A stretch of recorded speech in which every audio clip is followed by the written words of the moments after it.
کہ دوران نماز اگر ہنگامی صورت پیدا ہوتی ہے کہ کوئی شخص جو ہے وہ بے ہوش ہو کر گر گیا، یا آپ کے والد ہیں، بھائی ہیں، کوئی مسلمان ہے، بیٹا ہے، تو کیا انسان جو ہے وہ نماز توڑ سکتا ہے؟ مسلمان کی جو حرمت ہے وہ بیت اللہ سے بھی زیادہ ہے۔ ایسی ہنگامی صورت میں انسان جو ہے وہ نماز توڑ سکتا ہے۔ بعض علماء حضرت عمر بن خطاب رضی اللہ تعالی عنہ کے عمل سے یہ استدلال کرتے ہیں کہ وہ نماز نہ توڑے، موت قبول ہے، نماز نہیں توڑنی چاہیے۔ یہ اولا اور اتقا اور افضلیت پر مبنی بات ہے، لیکن ایسے دلائل اور آثار موجود ہیں کہ جن کے ساتھ انسان ہنگامی صورت میں نماز توڑ سکتا ہے۔ میں اس کی مثال دیتا ہوں۔ حضرت معاذ بن جبل رضی اللہ تعالی عنہ نبی علیہ السلام کے پیچھے نماز پڑھتے تھے اور پھر جاتے اور اپنی قوم کو نماز پڑھاتے۔ اب قوم کو نماز پڑھاتے لمبی لمبی صورتیں، سورۃ بقرہ، آل عمران، بڑی بڑی صورتیں۔ تو ایک بندے نے، ایک صحابی نے ان کے پیچھے وہ کھڑے تھے، نماز توڑ دی۔ اب سب نے اس کو برا جانا اور یہ سمجھا کہ نبی علیہ السلام ان کو ڈانٹیں گے کہ نماز کیوں توڑی ہے، لیکن معاملہ الٹ ہو گیا۔ آپ صلی اللہ علیہ وسلم نے اس کو کچھ بھی نہیں کہا، اور جو نماز پڑھانے والے تھے حضرت معاذ، ان کی کلاس لگا لی۔ فرمایا تو فتنے باز ہے، اتنی اتنی بڑی لمبی نمازیں پڑھاتا ہے، نماز میں یہ صورتیں پڑھا کر، والشمس وضحاها، اس کی مقدار کے برابر جو صورتیں ہیں وہ نبی علیہ السلام نے بتائیں۔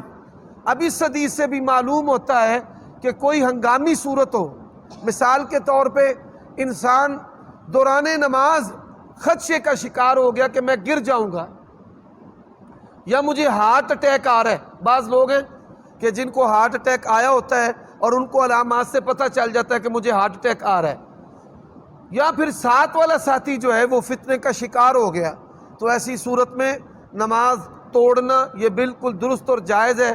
وہ اس مصیبت سے نپٹنے کے لیے، اپنے بھائی کی مدد کرنے کے لیے یہ عمل بالکل درست ہے۔ اسلام ایسا دین نہیں ہے کہ آپ اللہ کی بندگی کرتے بندے مار دیں۔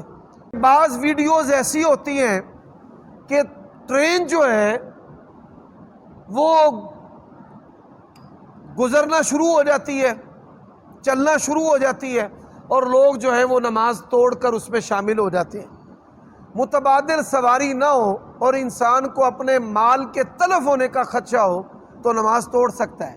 یہ کوئی عیب اور مزاح والی بات نہیں ہے کہ بغیر جانے نماز شروع نہیں کرنی چاہیے، کہ اگر ٹرین کا وقفہ ہی 2 منٹ کا ہے، لیکن آپ ان کے بارے میں یہ حسن ظن رکھیں کہ لا علمی میں یہ چیز ہوئی ہے، یہ لا علمی میں چیز ہوئی ہے کہ انسان کو اس بات کا اندازہ نہیں ہوتا، بالخصوص ٹرین کے سفر میں۔ جو ٹرین کا سفر ہے بڑا عجیب و غریب ہے۔ ایک تو منظور شدہ وقت ہوتا ہے نا، یہاں پہ 2 منٹ ٹھہرے گی، 5 منٹ ٹھہرے گی، 15 منٹ ٹھہرے گی، اور اپنی مرضی سے کئی دفعہ کئی منٹ ٹھہری رہتی ہے، اس سے لوگوں کو غلطی لگ جاتی ہے۔ تو یہ جو تبلیغی جماعت والے ہیں، بعض لوگ ان کا مذاق اڑانے کے لیے بھی ایسی چیز کہہ دیتے ہیں، لیکن آپ کی یہ بات درست ہے جو آپ نے توجہ دلائی ہے کہ جب آپ کو پتہ ہے کہ یہاں پہ ٹرین کے ٹھہرنے کا وقت 2 منٹ ہے تو پھر نماز شروع نہیں کرنی چاہیے۔ ایک اور بھی آفت ہے، ایسی مصیبتیں تب نازل ہوتی ہیں جب انسان سنت کو چھوڑ دیتا ہے، جمع بین الصلاتین نہیں کرتے۔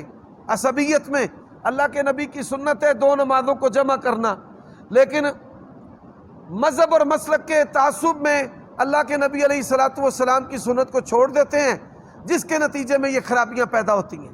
تو میں یہ بھی نصیحت کرتا ہوں کہ جمع بین الصلاتین کی سنت پر بھی عمل کرنا چاہیے، اور یہ بھی نصیحت کرتا ہوں کہ وقت کا جو ادراک ہے وہ بھی کرنا چاہیے کہ یہاں پر جو ٹرین کا سٹاپ ہے وہ کتنی دیر ہے۔ میں اپنی ہمشیرہ کے گھر جاتا ہوں بورے والا، تو وہاں پر میں پوری پڑھوں یا قصر، جماعت اختیار کریں، جماعت کو نہیں چھوڑنا چاہیے بلا وجہ کہ آپ مسافر ہیں اور گھر میں ہی رہیں، گھر کے اندر ہی پڑے رہیں۔ تو رشتہ دار کہتے ہیں یہ کیسا مذہبی بندہ ہے، داڑھی والا بندہ ہے، گھر میں ہی رہتا ہے، گھر میں ہی نمازیں پڑھتا ہے۔ تو آپ جماعت میں حاضر ہوں، جب جماعت میں حاضر ہوں تو تب آپ پوری پڑھ لیں، اور اگر آپ جماعت میں حاضر نہیں ہو سکے تو آپ گھر میں قصر نماز بھی پڑھ سکتے ہیں۔ اور یہ قصر کا جو دورانیہ ایام کے لحاظ سے ہے، یہ 18 دن تک آپ جو ہے وہ قصر کر سکتے ہیں۔ دوران سفر اب ایک مسافر ہے، وہ قصر پڑھتا ہے، 2 رکعتیں پڑھ کر سلام پھیر دیتا ہے، 4 امام کے ساتھ نہیں پڑھتا۔ صحیح بخاری میں عبداللہ ابن عمر سے حدیث موجود ہے، جب مسافر مقتدی امام مقیم ہوگا تو امام کے مطابق وہ نماز پڑھے گا۔ صحیح بخاری کے اندر یہ بھی حدیث ہے کہ حضرت عائشہ اور عثمان رضی اللہ عنہما مدینہ سے مکہ آتے تو پوری نمازیں پڑھتے تھے، اور دیگر حدیث کی کتابوں میں جیسے دارقطنی سنن ہے، اس کے اندر اور دیگر کتابوں میں یہ حدیث موجود ہے کہ چاہے تو پوری پڑھے اور چاہے قصر، یہ رخصت ہے، یہ فرض واجب نہیں ہے کہ آپ کے لیے واجب ہے کہ آپ نماز جو ہے وہ قصر کریں۔ یہ بھی لوگوں کا جو ہے وہ غلط مسئلہ ہے، اور عصبیت کا لوگ شکار ہیں کہ ہم نے اپنے مذہب کی پابندی کرنی ہے، یہ کوئی فرض واجب نہیں ہے کہ آپ قصر ہی کریں۔ سوال ہے قصر کے بارے میں، کچھ علماء کا یہ کہنا کہ 3 دن تک قصر ہے یا 4 دن تک۔ جو 4 دن قصر کہتے ہیں وہ نبی علیہ الصلوۃ والسلام کا جو سفر ہے مدینہ سے مکہ، اس حدیث کو بنیاد بنا کر کہتے ہیں، لیکن یہ دلیل نہیں بنتی۔ یہ دوران سفر قصر کی بات ہے، دوران سفر قصر کی بات ہے۔ سوال یہ ہے کہ اگر انسان کسی جگہ پر چلا جاتا ہے، میں فیصل آباد چلا گیا ہوں اور میں نے وہاں پر 1 ہفتہ رہنا ہے، تو اس سلسلہ میں کوئی ایسی حدیث نہیں ہے جو 3 دن والی ہو یا 4 دن والی ہو۔ نبی علیہ السلام نے مکہ میں 18 دن تک قیام کیا ہے۔ مکہ میں آپ صلی اللہ علیہ وسلم جب فتح مکہ پر تشریف لائے، مکہ میں آپ 18 دن رہے ہیں، 18 دن تک رسول اللہ نے قصر کی ہے۔ جو لوگ یہ توجیہ پیش کرتے ہیں کہ آپ کو یہ نہیں پتا تھا نعوذ باللہ کہ میں آج جاؤں گا کل جاؤں گا، بھئی آپ نبی ہیں، اللہ تعالیٰ اپنے نبی کو مستقبل کا بھی علم دیتا ہے۔ اس سوال میں 2 سوال ہیں۔ ٹرین کے اندر فرض نماز پڑھنا اگر وہ نان سٹاپ ہے، جیسے کئی ملکوں میں کئی علاقوں میں نان سٹاپ ٹرینیں ہوتی ہیں، تو آپ ٹرین کے اندر، بحری جہاز کے اندر اور ایروپلین جو ہوائی جہاز ہے اس کے اندر آپ نماز فرض پڑھ سکتے ہیں۔ اب کیسے پڑھیں گے؟ اگر آپ کو گرنے کا خطرہ ہے تو آپ جو ہیں وہ بیٹھ کر نماز ادا کر سکتے ہیں۔ نبی علیہ السلام نے فرمایا کہ اگر کھڑے ہونے کی طاقت نہیں تو بیٹھ کر پڑھ لے۔ تو اس طاقت کے اندر جسمانی طاقت بھی مراد ہے اور ایسے حالات بھی مراد ہیں کہ جب انسان کے لیے کھڑا ہونا ممکن نہیں ہے تو وہ بیٹھ کر نماز بھی پڑھ سکتا ہے۔ اور پھر یہ تیسرا مسئلہ ہے کہ اگر قبلے کا علم ہو تو نماز شروع کرتے قبلہ کی طرف منہ کر لے، پھر بعد میں اگر گاڑی کے ساتھ اس کا منہ پھرتا رہے تو اس میں کوئی بھی حرج والی بات نہیں ہے۔ دنیا کے اندر جتنے بھی مسلمان ملک ہیں، ہمارے پاکستانیوں کا بس چلے نا تو ہوائی جہاز کے اندر کرسیوں کی بجائے ٹول رکھ دیں، سامان کی جگہوں پہ بندوں کو بٹھا دیں، ان کا بس نہیں چلتا۔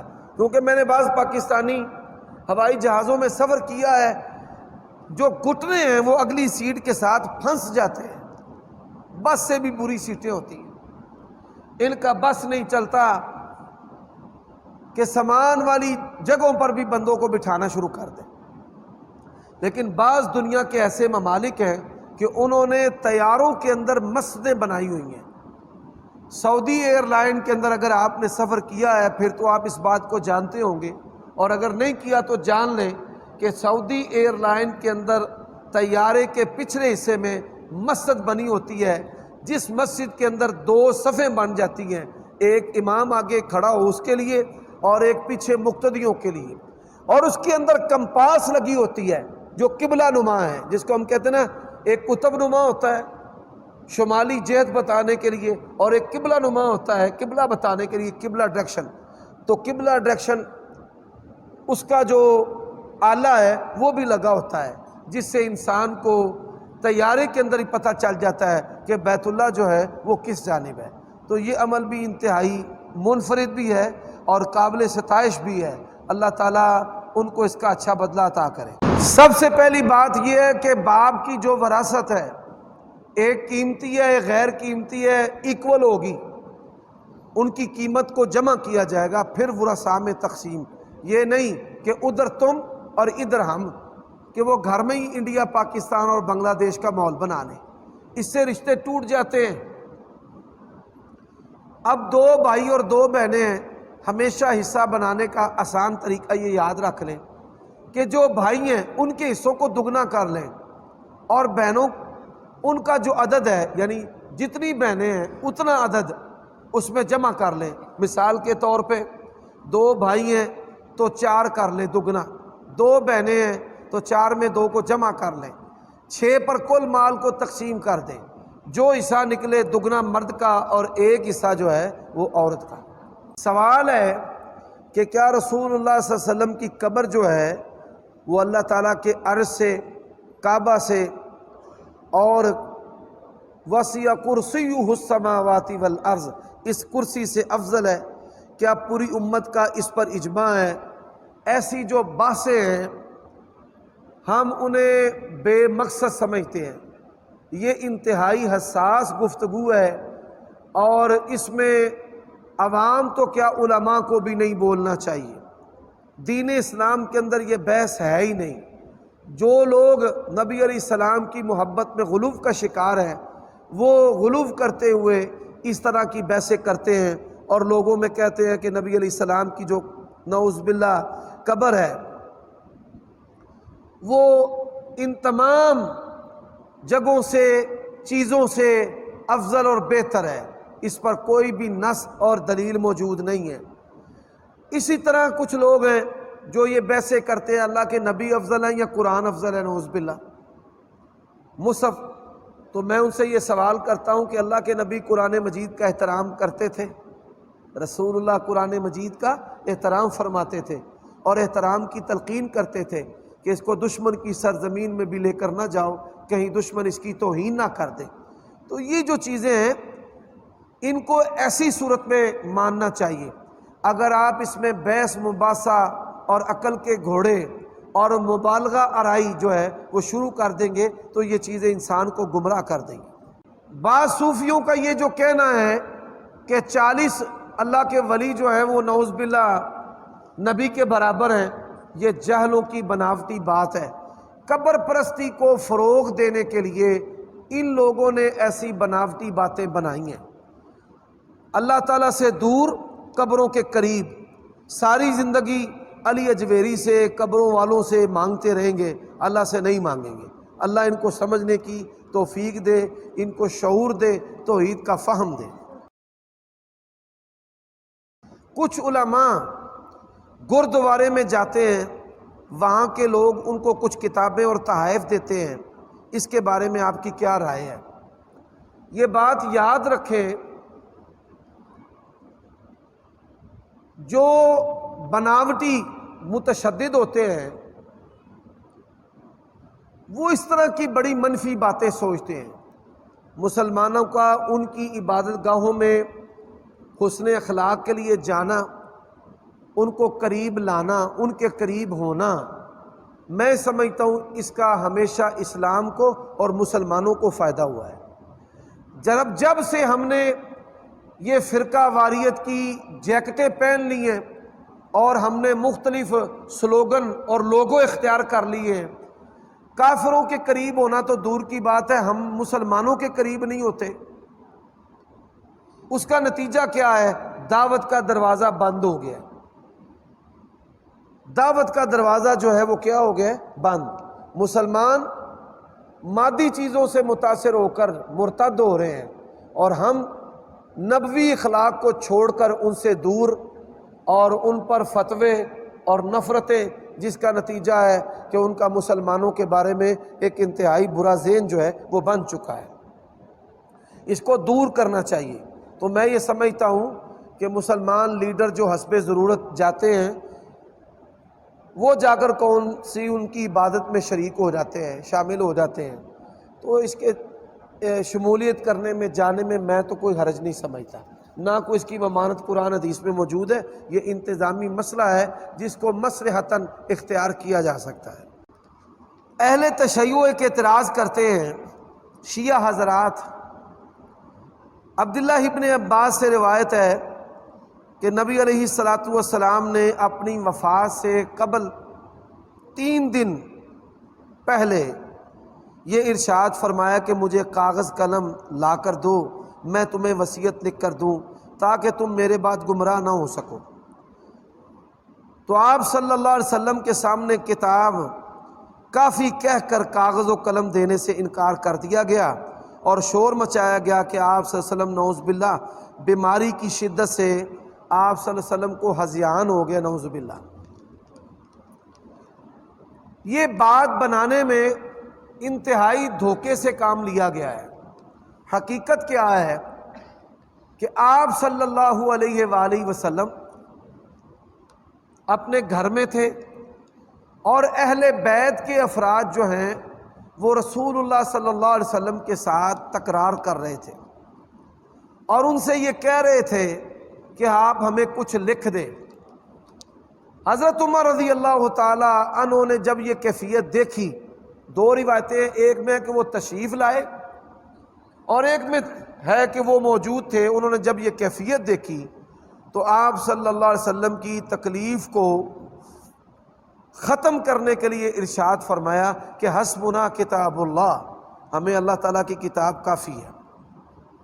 اب جو لوگ یہ کہتے ہیں کہ حضرت عمر نے کاغذ قلم نہیں دیا یا دینے نہیں دیا، ان سے گزارش ہے کہ اللہ کے نبی نے کاغذ قلم حضرت عمر سے تو مانگا ہی نہیں ہے، اور کاغذ قلم نہ دینے کا الزام اگر موجودگی کی وجہ سے حضرت عمر پر لگے گا تو حضرت علی بھی وہاں پر موجود تھے، نبی علیہ السلام کے چچا بھی موجود تھے، عبداللہ ابن عباس بھی موجود تھے۔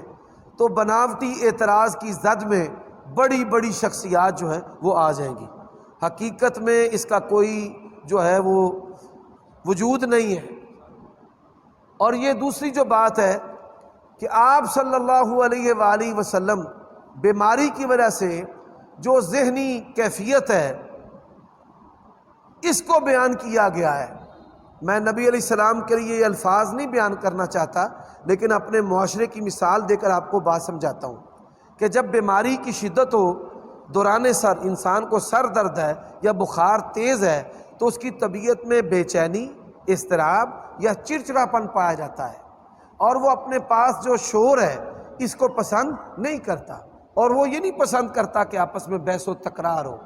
تو آپ صلی اللہ علیہ وآلہ وسلم آپ کے لیے یہ الفاظ استعمال کیے بغیر میں یہ آپ کو بات سمجھانا چاہتا ہوں کہ نبی علیہ السلام شدید بیماری کی کیفیت میں تھے، اور اس بیماری کی کیفیت میں ذہنی اور جسمانی جو سکون ہے وہ آپ صلی اللہ علیہ وسلم کے لیے انتہائی ضروری تھا، اور یہی سکون دینے کے لیے حضرت عمر نے کہا تھا کہ ہمیں اللہ کی کتاب کافی ہے۔ تو یہ خوبی ہے حضرت عمر کی، انہوں نے اس ماحول کو ختم کیا ہے۔ ایک نکتے نے ہمیں محرم سے مجرم بنا دیا، ہم دعا لکھتے رہے، وہ دغا پڑھتے رہے۔ حضرت عمر ان کا مقصد تھا اللہ کے نبی کو سکون دے، اللہ کے نبی کو کیا دے؟ بس ان کا یہ جرم ہے جو ان لوگوں نے نکتے کے ہیر پھیر کے ساتھ جرم بنا دیا ہے۔ تو اگر یہ جرم ہے تو پھر ان سے پوچھیں حضرت علی بھی وہاں تھے، انہوں نے کاغذ قلم کیوں نہیں دیا؟ یہی بات کہ آپ نے لکھوانا ہی ہوتا، ہاں، جب امامت کے بارے میں بار بار ان سے کہا گیا کہ ابو بکر رضی اللہ عنہ کو نہ امام بنائے، تو تھوڑا یہ بڑی پیاری بات ہے۔ ہمارے یہ بزرگ ہیں ماشاءاللہ، مستقل خطبہ جمعہ یہاں پر چک گلاں سے تشریف لا کر پڑھتے ہیں، انہوں نے یہ ابھی بڑی پیاری بات کہی ہے کہ نبی علیہ السلام نے اگر لکھوانا ہی ہوتا یا ضروری ہوتا تو بیماری کے ایام میں نبی علیہ السلام بار بار حضرت ابو بکر کو آگے کھڑا کیوں کرتے تھے؟ حضرت علی بھی تھے، حضرت علی بھی تھے، اللہ کے نبی کے چچا بھی تھے، اور افراد بھی تھے۔ بات سمجھ آئیے بھائی؟ بلکہ میں یہاں پر ایک اور بات کہنا چاہتا ہوں آپ صلی اللہ علیہ وسلم کے صحابہ کرام کو دیکھا جائے نا، حضرت ابو بکر صدیق رضی اللہ تعالیٰ عنہ کی امامت کے لیے جو تقرری ہے، لوگ اس بات کو بس اتنا ہی بیان کرتے ہیں۔ تقابلی طور پر اگر آپ دیکھیں نا، تقابلی طور پر کہ حضرت ابو بکر رضی اللہ تعالیٰ عنہ کو مصلی امامت پر کیوں کھڑا کیا گیا، اب یہ تقابلی طور پر آپ نے دیکھنا ہے۔ سب سے پہلی جو چیز ہے، بڑے بڑے دلیر اور بہادر لوگ تھے، جیسے علی بن ابی طالب غزوہ خیبر والے، اور خالد بن ولید رضی اللہ تعالی عنہ، ابو عبیدہ بن جراح، یعنی بڑے بڑے دبنگ اور دلیر، جہاد کرنے والے، فوج کی کمانڈ کرنے والے۔ اسی طرح بڑی لیڈرشپ موجود تھی، جیسے معاذ بن جبل ہیں، ابو موسیٰ الاشعری ہیں، کہ یہ وہ لوگ ہیں جن کو نبی علیہ السلام نے یمن کا گورنر بنایا۔ اسی طرح یہ خط و کتابت، یہ بھی انتہائی اہم ذمہ داری ہوتی ہے۔ رسول اللہ صلی اللہ علیہ وسلم کے پیغامات لے کر جانے اور آنے والے لوگ۔ اسی طرح قاری، قرآن مجید کی قرأت کرنے والے، رسول اللہ نے فرمایا 4 بندوں سے قرآن سیکھو۔ اب مصلی امامت کا تعلق تو ہوتا ہے قرآن کی تلاوت کے ساتھ، فرمایا 4 بندوں سے قرآن سیکھو، صالح مولا ابی حذیفہ سے، عبداللہ بن مسعود سے، معاذ بن جبل سے، ابی بن کعب سے۔ مصلی کا تعلق تو قاریوں کے ساتھ ہے، کن کے ساتھ ہے؟ اور کہا کہ ان 4 سے قرآن سیکھو۔ اب آپ دیکھیں رسول اللہ صلی اللہ علیہ وسلم نے بیماری کے ایام میں کسی قاری کو مصلی پر کھڑا نہیں کیا، کسی سپہ سالار کو مصلی پر کھڑا نہیں کیا، کسی عامل کو مصلی پر کھڑا نہیں کیا، کسی سفارت کرنے والے کو مصلی پر کھڑا نہیں کیا، کسی حواری کو، کسی حواری، ہمارے ہاں انسان کوئی سیاہ سفید بات کرے اور دوسرا بندہ کہے یس، اسے کہتے ہیں ایت حواری ہے۔ رسول اللہ نے فرمایا لکل نبی حواری، ہر نبی کا حواری ہے، میرا حواری زبیر ہے۔ لیکن مصلی کا تعلق حواری سے بھی نہیں ہے، مصلی پر حواری کو بھی کھڑا نہیں کیا، مصلی پر بڑے بڑے امین، پیسوں کو سنبھالنے والے جو لوگ ہیں ان کو بھی کھڑا نہیں کیا۔ اللہ کے نبی کے زندگی میں فتوے دینے والے، حدیثیں بیان کرنے والے، حضرت ابو ہریرہ، عبداللہ بن عمر، ان کو بھی مصلی پر کھڑا۔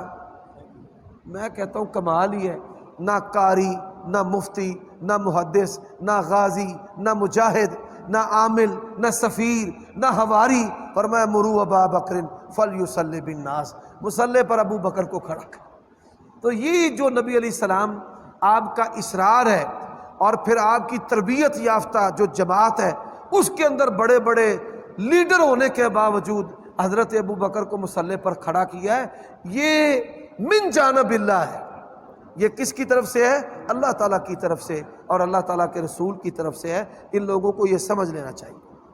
جشن عید میلاد النبی کے حوالے سے سوال ہے۔ میرے پیارے بھائیوں،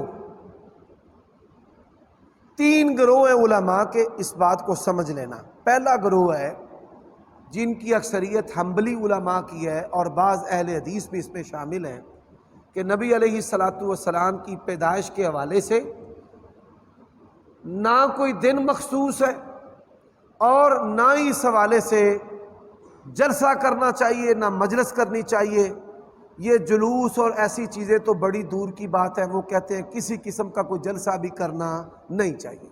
جن لوگوں نے 12 ربیع الاول سعودی عرب میں گزاری ہے، وہ اس بات سے بخوبی واقف ہے کہ 12 ربیع الاول کا دن وہاں ان کے معاشرے میں عام دنوں کی طرح ہوتا ہے۔ دوسرا جو گروہ ہے وہ کہتے ہیں نبی علیہ السلام کی سیرت کو بیان کرنا، صورت کو، پیدائش کو، یہ درست اور جائز ہے، اور جو جائز عمل ہے اس کے لیے دن مقرر کرنا بھی جائز اور درست ہے۔ یعنی نبی علیہ السلام کی پیدائش بیان کرنے کے لیے جلسہ کیا جا سکتا ہے۔ یہ ابن تیمیہ رحمہ اللہ اور ان جیسے متاخرین جو علماء ہیں ان کا موقف ہے، اور موجودہ جو پاکستان اور انڈیا کے اہل حدیث ہیں وہ بھی 12 اور 9 ربیع الاول کو نبی علیہ السلام کی پیدائش یا وفات کی مناسبت سے جلسے کرتے ہیں۔ تیسری جو بات ہے وہ ہے ہمارے بریلوی جو دوست کرتے ہیں کہ جشن عید میلاد النبی منانے والا مومن ہے، نہ منانے والا شیطان ہے، جہنمی ہے، کافر ہے، دار اسلام سے خارج ہے۔ تو یہ ما انزل اللہ بہا من سلطان، یہ بلا دلیل بناوٹی احداث فی الدین ہے، جس کا اللہ تعالیٰ کے دین کے ساتھ دور دور کا بھی تعلق نہیں ہے۔ یہاں ایک نقطے کی بات کہنا چاہتا ہوں، انہوں نے خود ہی لکھا ہے کہ انڈیا پاکستان میں جشن عید میلاد النبی متعارف کروایا علامہ نور بخش توکلی نے۔ تو نور بخش توکلی صاحب جو ہیں، انہوں نے اس کو جب متعارف کروایا ہے تو ابن تیمیہ اور ان جیسے جو افراد ہیں ان کے حوالے جشن عید میلاد النبی کو ثابت کرنے کے لیے دینا ہی بالکل عقل سے فارغ ہونے والی بات ہے۔ ابن تیمیہ نے جلسے کی بات کی ہے، ابن تیمیہ رحمہ اللہ نے، آپ کے لفظوں میں بتا دیتا ہوں، انہوں نے جشن کی، عید کی، جلوس کی، ایسی کوئی بات نہیں کی۔ کوئی تاریخ اسلام کے اندر متعین نہیں ہے۔ سوال ہے کہ آپ صلی اللہ علیہ وآلہ وسلم جس دن پیدا ہوئے وہ دن کون سا تھا، جس دن فوت ہوئے وہ دن کون سا تھا، اور تاریخ پیدائش اور تاریخ وفات کیا ہے؟ حضرات، آپ صلی اللہ علیہ وسلم سوموار کو پیدا ہوئے، سوموار کو فوت ہوئے، یہ بات تو یقینی ہے، قطعی ہے، جو ثابت ہے احادیث سے۔ ایک رسول اللہ صلی اللہ علیہ وسلم کا فرمان ہے کہ میں سوموار کے دن پیدا ہوا، یہ صحیح مسلم کے اندر حدیث ہے۔ اور دوسری حدیث جو ہے وہ صحابہ کرام کا فرمان ہے کہ نبی علیہ الصلوۃ والسلام جو ہے سوموار کے دن فوت ہو گئے۔ اب یہ جو سوموار کا دن ہے، ہماری سمجھ سے یہ بالا تر بات ہے کہ لوگوں نے سوموار کا جو دن ہے وہ کیسے 12 ربیع الاول نکال لیا، نہ 12 نکلتا ہے نہ 9 نکلتا ہے۔ حافظ ابن کثیر رحمہ اللہ نے متعدد اقوال لکھے ہیں، 5 ربیع الاول، 10 ربیع الاول، 12 ربیع الاول، 13 ربیع الاول۔ امام محمد رضا خان فاضل بریلوی انہوں نے لکھا ہے 8 ربیع الاول۔ پیر عبد القادر جیلانی انہوں نے فرمایا 10 محرم، اللہ کے نبی یوم عاشورہ کو پیدا ہوئے۔ تو یہ اختلاف ہی بتاتا ہے کہ دین اسلام میں کبھی بھی نبی علیہ السلام کا دن جو ہے وہ عید کا، نبی علیہ السلام کی جو پیدائش کا دن ہے وہ عید کا دن نہیں تھا۔ اگر عید کا دن ہوتا تو تمام مسلمان اس بات پر متفق ہیں کہ عید کا دن، چھوٹی عید کا، عید الفطر کا 1 شوال ہے، اور عید الاضحیٰ جو قربانی والی عید ہے اس کا دن جو ہے وہ کون سا بھائی؟ 10 ذوالحجہ۔ تو یہ آپ صلی اللہ علیہ وسلم کی پیدائش کے بارے میں جو خاصا اختلاف ہے، یہ اختلاف ہی بتاتا ہے کہ نبی علیہ الصلوۃ والسلام کی جو تاریخ ولادت ہے وہ متعین نہیں ہے۔ اللہ تعالیٰ سمجھنے کی توفیق دے۔ نبی علیہ الصلوۃ والسلام کی آمد کی جو خوشی ہے وہ کیسے منانی چاہیے؟ سوال بھائی، نبی علیہ السلام کی ایک ہے آمد کی خوشی ہونا اور ایک ہے منانا۔ ہونے اور منانے میں فرق ہے۔ خوشی ہونا شعور سے لے کر موت تک ہر مومن مسلمان کو اللہ کے نبی کی آمد پر خوشی ہے، اور جس کو خوشی نہیں یا وہ کافر ہے یا منافق ہے۔ لیکن خوشی منانے کے لیے نبی علیہ السلام کی پیدائش کا دن عہد نبوت میں کم از کم 23 مرتبہ آیا ہے۔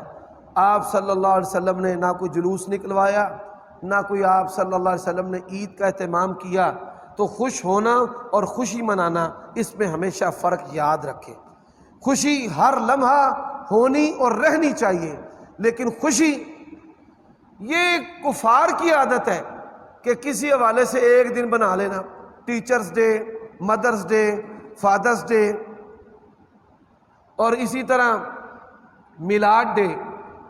جن لوگوں کے محلوں میں عیسائی رہتے ہیں وہاں پر میں نے دیکھا ہے بریلوی زیادہ نہیں اکڑتے اور ابھرتے۔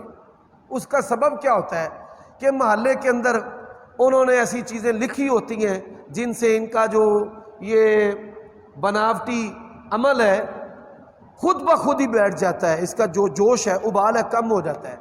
لکھا ہوتا ہے کئی دیواروں پر، جشن عید میلاد یسوع مسیح مبارک ہو،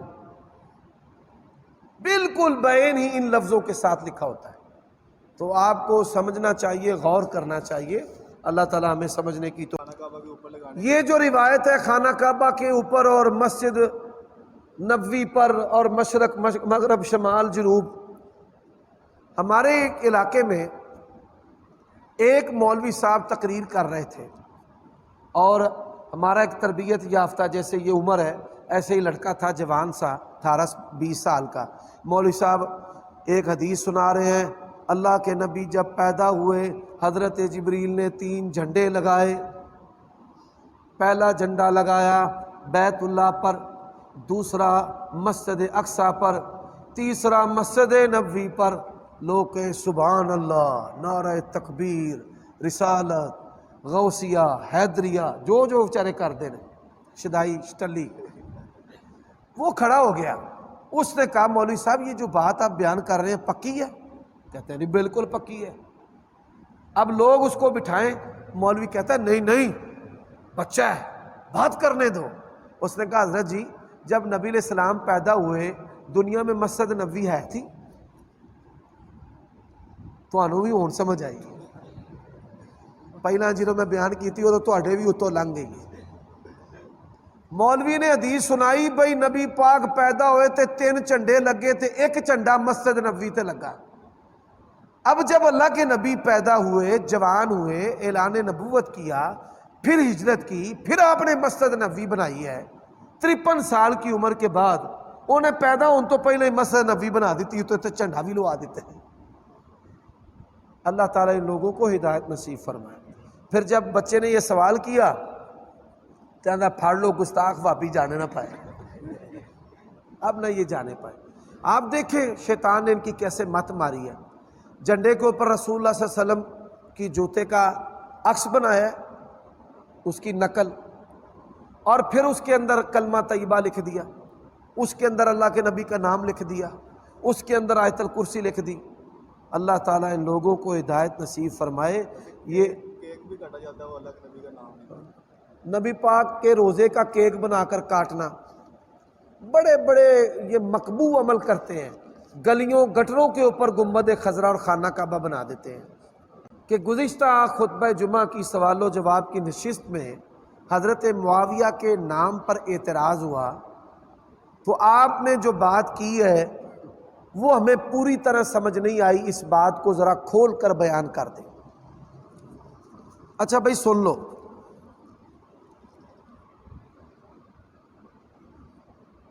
آپ صلی اللہ علیہ وآلہ وسلم کی بعثت سے پہلے لوگوں نے نام رکھے ہوئے تھے بڑے عجیب و غریب. مثال کسی بندے کا نام ہے عبد العزا. عزا جو ہے وہ دیوی کا نام ہے، تو اس نے دیوی کی نسبت سے اپنا نام عبد العزا رکھا. آپ صلی اللہ علیہ وسلم نے اس کا نام تبدیل کر دیا عبداللہ میں، عبد الرحمن میں. یعنی رسول اللہ صلی اللہ علیہ وسلم اسماء کو جو ٹھیک نہیں ہوتے تھے وہ تبدیل فرما دیتے تھے.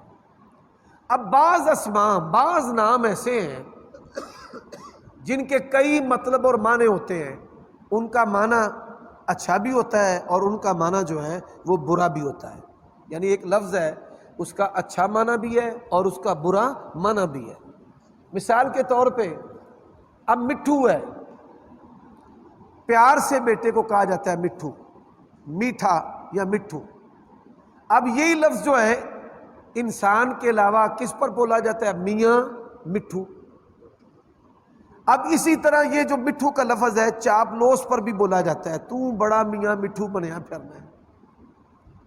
لفظ ایک ہے، اس کا معنی اچھا بھی ہے، اس کا معنی برا بھی ہے. لفظ پپو ہے، پیارے کے لیے بولا جاتا ہے. ہنسنے والی بات نہیں ہے یار، کیا بندے ہو. تو یہ نوجوان میرے پاس بیٹھے رہتے ہیں، کوئی ایسی چیز ہوتی ہے پھر ہنستے ہیں، ساتھ مجھے بھی پریشان کرتے ہیں. پپو جو لفظ ہے، اب کوئی جانور خوبصورت ہو.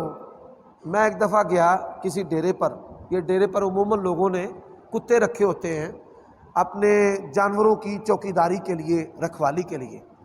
تو ایک بندہ جٹ کہنے لگا حاجی ویکھو کڈا پپو کتا ہے، یعنی کتا جو ہے وہ کتنا پیارا ہے. اب یہ لفظ جو ہے اچھا بھی ہے برا بھی ہے. ایسی عربی زبان کے اندر اسماء ہے، نام ہے، وہ اچھائی کے لیے بھی استعمال ہوتے ہیں اور برائی کے لیے بھی استعمال ہوتے ہیں. جن میں ایک لفظ عثمان بھی ہے۔ عربوں کی عادت تھی اپنی بہادری کے لیے اپنی نسبت درندوں کی طرف کرتے تھے۔ کلب کتے کو کہتے ہیں، بنو کلب ہماری زبان کے مطابق گالی بن جائے گی، کتے نے پتر۔ لیکن انہوں نے اپنا نام یہ کیوں رکھا ہے یا اپنی نسبت کیوں کی؟ ایک وفاداری کو ثابت کرنے کے لیے اور ایک بہادری کو ثابت کرنے کے لیے کہ کلب ایسا کتا ہے جو بڑا وفادار بھی ہوتا ہے اور خونخوار بھی ہوتا ہے۔ بنو اسم، اسم عین ثا میم، اسم کہتے ہیں سانپ کو، خطرناک، نیڑے نہ لگیا نے ساڈے، اسی بڑے اڑب بندے ہیں، یعنی وہ ایسی نسبتیں اپنی ایسے ہی بنو اسد۔ تو یہ نسبتیں بہادری اور بعض صفات کی وجہ سے ہوتی تھی۔ ایسے ہی بعض نام ہیں، اگر یہ نام ان کا صحیح معنی نہ ہوتا تو نبی علیہ السلام ان کو بھی تبدیل کر دیتے، حضرت عثمان کا نام بدل دیتے جیسے آپ نے اور صحابہ کا نام بدلا تھا، ایسے ہی حضرت معاویہ کا نام بدل دیتے۔ نبی علیہ السلام نے ناموں کو بدلا نہیں ہے۔ اب میں نے مثال دی تھی کہ اگر معاویہ اس نام کا کوئی غلط معنی مراد لیتا ہے تو فقہ جعفریہ کی نسبت امام جعفر الصادق رحمہ اللہ تبارک و تعالی ان کے ساتھ ہے، اور آپ کو پتہ ہے کہ امام جعفر الصادق ان کے ساتھ محبت کرنا ہمارا ایمان ہے، ہم ان کی گستاخی کا سوچ بھی نہیں سکتے، لیکن ان کا جو نام ہے اس کے بھی اچھے معنی ہیں اور برے معنی ہیں۔ یعنی اس کا معنی جو ہے دریا کو کہتے ہیں، لبالب بھرا ہوا دریا، مال و دولت سے بھرا ہوا سخاوت کرنے والا، اور اس کا جو معنی ہے وہ داچی بھی ہے، اونٹنی، بلکہ ہر جو چیز بھری ہو لبریز ہو اس کو عربی زبان میں جعفر کہتے ہیں۔ تو اب کوئی بندہ جو ہے وہ نعوذ باللہ امام جعفر الصادق رحمہ اللہ پر ضرب لگانے کے لیے، ان کی توہین کرنے کے لیے جعفر کا معنی اونٹنی کرنا شروع کر دے، تو یہ جو ہے یہ دل کی بیماری ہے۔ یہ کیا ہے؟ دل کی بیماری ہے۔ تو ہم کہتے ہیں بھائی جس طرح آپ معاویہ کا ایک غلط معنی مراد لیتے ہیں، اسی طرح اہل بیت کے ناموں میں سے کئی ایسے نام ہیں جن کا غلط معنی مراد لیا جا سکتا ہے، اور اگر ان کا غلط معنی نبی علیہ السلام یا صحابہ کرام کے پیش نظر ہوتا تو رسول اللہ صلی اللہ علیہ وسلم ان کو تبدیل کر دیتے۔ تو یہ وہ بات تھی جس کو میں نے اختصار سے بیان کیا تھا، آج قدر تفصیل کے ساتھ میں نے آپ کے سامنے رکھ دی۔ آپ نے گزشتہ نشست میں بری عورتوں کی بری صفات بیان کی ہیں، عورتوں کی اچھی صفات بھی بتا دیں۔ سورۃ احزاب کے اندر اور اسی طرح نبی علیہ السلام نے اپنے فرامین میں عورتوں کی اچھی صفات جو ہیں وہ بیان کی ہیں۔ پہلی جو صفت ہے، عورت ارضی بالیسیر ہو، کہ اسے اپنے خامد باپ کی طرف سے معمولی چیز بھی پہننے کو کھانے کو ملے تو اسے صابرہ اور شاکرہ ہونا چاہیے، ایسے ہی اس کو عبادت گزار ہونا چاہیے۔ خامد اس کو دیکھے تو خامد کو خوش کر دے، تنور پر ہو روٹی جلنے کی پرواہ کیے بغیر اپنے خامد کی بات کو سنے، اور جب خامد موجود نہ ہو اس کی غیر موجودگی میں اس کی عزت کی آبرو کی حفاظت کرے۔ ہمارے ہاں جو یہ آنٹی کلچر ہے نا، یہ خفیہ پوشیدہ زنا کے دروازے ہیں، اللہ تعالیٰ ان لوگوں کو ہدایت نصیب فرمائے۔ سوال کیا ہے کہ حدیث کی کتابوں سے ضعیف اور غلط روایتیں موضوع کیوں نہیں نکال دیتے؟ یہ فن حدیث سے ناواقف کا سوال ہے۔ پیارے بھائی، محدثین نے 3 طرح سے روایات کو جمع کیا ہے۔ موضوعات پر، یعنی جو روایتیں من گھڑت ہیں، ضعیف اور اسی طرح صحیح، اور ضعیف اور صحیح پر مشتمل۔ بعض محدثین ہیں جن کو پوری طرح کھرے کھوٹے کی پہچان ہے، وہ علل کے ماہر ہیں، ان میں امام بخاری اور دارقطنی رحمہم اللہ جیسے بندے ہیں۔ بعض محدث ہیں جو اس پائے کے نہیں لیکن ہیں وہ بھی بڑے بلند اور ممتاز، ان میں امام ابو داود اور ترمذی بھی شامل ہیں، صحیح بھی ہے اور ضعیف بھی ہے۔ اور اسی طرح بعض ان سے کم تر ہیں کہ جن کے پاس ان سے کم تر پہچان ہے فن کی، حدیث کی، ان میں بعض متاخرین ہیں، ان میں طحاوی بھی ہیں، بہقی بھی ہیں، اور ان جیسے کئی محدثین ہیں۔ تو یہ بھائی الگ الگ مجموعے بھی اور اسی طرح مکس مجموعے بھی موجود ہیں، اور پھر پورا نظام ہے۔ یہ بات یاد رکھیں، جس طرح حساب ایسا فن ہے جس میں غلطی نہیں، ایسے ہی فن اسماء و رجال بڑا ایکوریٹ فن ہے۔ جان بوجھ کر لوگ عصبیت میں اس میں غلطیاں کرتے ہیں، بے بنیاد راویوں پہ جرح کرتے ہیں کہ یہ روایت ہمارے مذہب کے خلاف ہے تو اس کو فارغ کر دو۔ آج کل اس تحقیق کا تعلق جو ہے لوگوں نے پیسوں کے ساتھ بھی جوڑا ہے، محقق کو پیسے دے کے صحیح کرا لو، پامے ضعیف کرا لو، ان کو روپیے سے غرض ہے۔ عورت جو ہے وہ سر سے دوپٹہ اتار کر وضو کر سکتی ہے، لیکن گھر کے اندر آپ نے دیکھا ہے یہ مڈل کلاس اور جو فیشن کو اختیار کرنے والے اور جو مالدار گھرانے ہیں، وہ عورتیں گھروں کے اندر سروں پہ دوپٹہ رکھتی نہیں ہیں، سلیو لیس کپڑے پہنتی ہیں یا ہاف بازو کپڑے پہنتی ہیں۔ ایسا لباس اپنے باپ، بھائی، بیٹے کے سامنے پہننا بھی حرام ہے۔ اللہ تعالیٰ نے عورت کو چھاتیوں پر الگ سے کپڑا رکھنے کا حکم دیا ہے، یہ بات ذہن میں رکھ لیں۔ اور جب وہ باہر نکلے پورے کا پورا اپنے آپ کو پردے میں لپیٹ لے۔ شہوت اتنی خطرناک چیز ہے، اس شہوت نے کوئی دنیا کا شعبہ نہیں چھوڑا کہ جن کو ذلیل و رسوا نہ کیا ہو۔ ڈاکٹروں کو، انجینئروں کو، مولویوں کو، صوفیوں کو، نمازیوں کو، بڑے بڑے دینداروں کو اس شہوت نے منہ کے بل گرا کے رکھ دیا ہے۔ اور یہ فتنہ ایسا ہے، پہلے بہن بیٹی بناتے ہیں، آپ نے دیکھا ہے کئی پروفیسر ہیں بیٹا بیٹا کہہ کے اس کو بیوی بنا لیتے ہیں، بیٹا بیٹا کہہ کے اپنے بچوں کی ماں بنا لیتے ہیں۔ اور دو شعبے بڑے خطرناک ہیں، ایک ڈاکٹروں کا، عورتیں آتی ہیں مریض بن کر، اور ایک پیروں اور مولویوں کا، عورتیں آتی ہیں مرید بن کر پھونکے مروانے کے لیے۔ اور پھر کیا انجام ہے یہ سب سے چھپا ہوا نہیں ہے، پوشیدہ نہیں ہے، اللہ سمجھنے کی توفیق دے۔ تو بالوں کا جو جوڑا ہے یہاں پر اونٹ، یہ اوپر آپ نے دیکھا ہوگا، ذرا غور کیجئے، اونٹ کی جو کوہان ہے، یار میں کیسے سمجھاؤں، یہ ٹوپی دینا بیٹا، یہ دیکھیے، یہ سمجھ لیں یہ چیز ہے۔ آپ نے دیکھا ہوگا کئی ہندو مورتیاں ہیں جن کے یہاں پر جوڑا ہوتا ہے، کدھر جوڑا ہوتا ہے؟ او بولو بھائی، ان کی مورتیاں ہوتی ہیں یہاں پر جوڑا ہوتا ہے، اور وہ پھول چڑھاتے ہیں یا گانی ڈالتے ہیں۔ یہ ممنوع ہے، یہ عہد نبوی میں بھی تھا، یہ ان کی مورتیوں کے ساتھ تشبیہ ہے، اور اس کے لیے لفظ بولا گیا ہے اونٹ کی کوہان۔ کس کی کوہان؟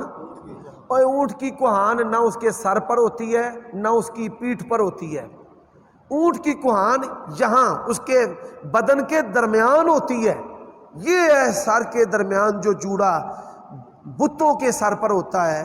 یہ آپ نے نہیں دیکھا تو انٹرنیٹ پر آپ جا کر سرچ کر کے دیکھ سکتے ہیں۔ اگر عورت کا جوڑا ادھر ہے ممنوع نہیں ہے، ادھر ہے ممنوع نہیں ہے، ڈھیلا جوڑا ہو اور اس کے ساتھ وہ سجدہ کر سکتی ہے۔ جو ممانت ہے وہ اونٹ کی کوہان کی طرح جوڑا ہے، وہ اس طرح ہوتا ہے، وہ یہاں پر نہیں ہوتا، یہاں پر بھی نہیں ہوتا۔ ایک مذہبی بندہ سی، انہیں اپنی جنانی نو ترونکا لایا، جوڑا نہ کریا کر، اب اسے عادت تھی بچپن سے ادھر جوڑا کرنے کی، اس نے پھر ایک دن کیا، اس نے اس کو پھینٹی لگا دی، مارا خوب۔ تو یہ جو ہے یہ جہالت ہے، حدیث کا جو معنی محدثین نے کیا ہے اس طرح اس کو سمجھے۔ اور میں نے معاشرتی طور پر آپ کو سمجھانے کے لیے مثال دی ہے کہ دیوتی جو دیوی ہوتی ہیں، دیوتا ہوتے ہیں، ان کے یہاں پر جوڑا ہوتا ہے۔ اس وجہ سے رسول اللہ صلی اللہ علیہ وسلم نے ایک مثال دے کر لفظ بول کر منع فرمایا کہ اونٹ کی کوہان کی طرح جوڑا نہیں کرنا۔ یہاں پر جوڑا عورت کا ممنوع ہے۔ مسلمان گھرانوں میں نے تو کسی عورت کو نہیں دیکھا یہاں پر اپنی ہوش میں کہ جس نے جوڑا یہاں پر کیا ہو، عموماً یہ گردن پر جوڑا کرتی ہیں، یہ ممنوع نہیں ہے۔